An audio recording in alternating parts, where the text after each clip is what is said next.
رمضان کا مہینہ تھا۔ ایک گھریلو خاتون کی زندگی صبح سحری کے کھانے سے شروع ہو کر رات کے کھانے تک مسلسل کاموں میں گزرتی تھی۔ فجر سے پہلے وہ اٹھتی، سحری تیار کرتی، شوہر کو جگاتی، بچوں کو سنبھالتی۔ فجر کی نماز کے بعد اس کا دل چاہتا کہ تھوڑی دیر قرآن پڑھ لے اور عبادت کر لے، لیکن کبھی بچے جاگ جاتے اور کبھی گھر کے دوسرے کام آ جاتے۔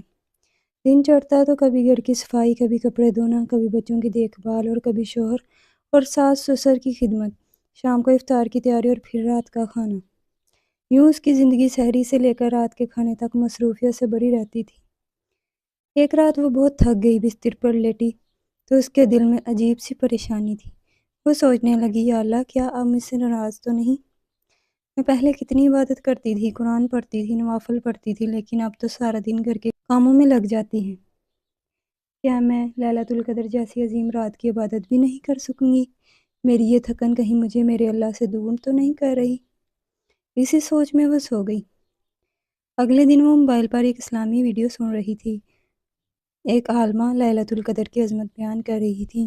انہوں نے کہا کہ رمضان کی سب سے عظیم رات لیلۃ القدر ہے اور اسی رات قرآن مجید کا نزول ہوا۔ پھر انہوں نے قرآن کی سورۃ القدر پڑھی۔ پھر عالمہ نے اس کا ترجمہ بتایا۔ بے شک ہم نے اس قرآن کو شب قدر میں نازل کیا، اور آپ کیا جانے کہ شب قدر کیا ہے؟ شب قدر 1000 مہینوں سے بہتر ہے۔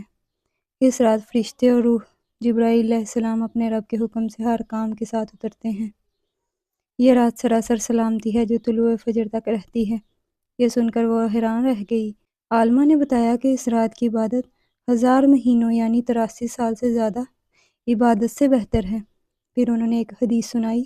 رسول اللہ صلی اللہ علیہ وآلہ وسلم نے فرمایا، جس شخص نے ایمان کے ساتھ اور ثواب کی نیت سے لیلۃ القدر میں قیام کیا، اس کے پچھلے تمام گناہ معاف کر دیے جاتے ہیں۔ عالمہ نے یہ بھی بتایا کہ لیلۃ القدر کو رمضان کے آخری عشرے کی طاق راتوں میں تلاش کرنا چاہیے۔ رسول اللہ صلی اللہ علیہ وآلہ وسلم نے فرمایا، لیلۃ القدر کو رمضان کے آخری عشرے کی طاق راتوں میں تلاش کرو، یعنی یہ رات ان راتوں میں سے ہو سکتی ہے 21، 23، 25، 27 اور 29 رمضان۔ پھر عالمہ نے ایک اور اہم بات بتائی۔ انہوں نے کہا کہ اسلام میں ایک بیوی اور ماں کی محنت بھی عبادت بن سکتی ہے اگر اس کی نیت اللہ کی رضا ہو۔ رسول اللہ صلی اللہ علیہ وآلہ وسلم نے فرمایا، عورت اگر 5 وقت کی نماز پڑھے، رمضان کے روزے رکھے، اپنی عزت کی حفاظت کرے اور اپنے شوہر کی اطاعت کرے تو اسے کہا جائے گا کہ جنت کے جس دروازے سے چاہو داخل ہو جاؤ۔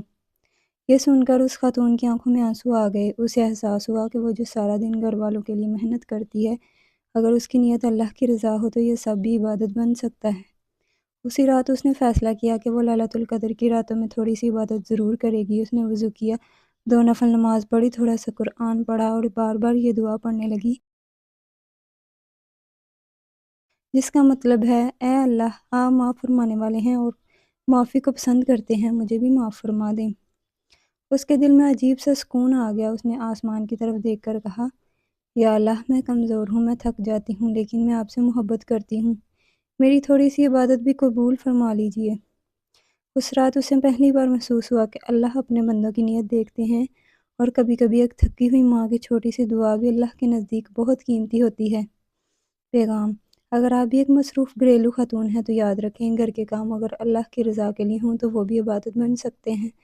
لیلۃ القدر کی رات بہت قیمتی ہے، اس لیے رمضان کے آخری عشرے کی طاق راتوں میں ضرور عبادت کریں، کیونکہ ہو سکتا ہے انہی راتوں میں وہ عظیم رات آ جائے جس میں اللہ اپنے بندے کے سارے گناہ معاف فرما دیتے ہیں۔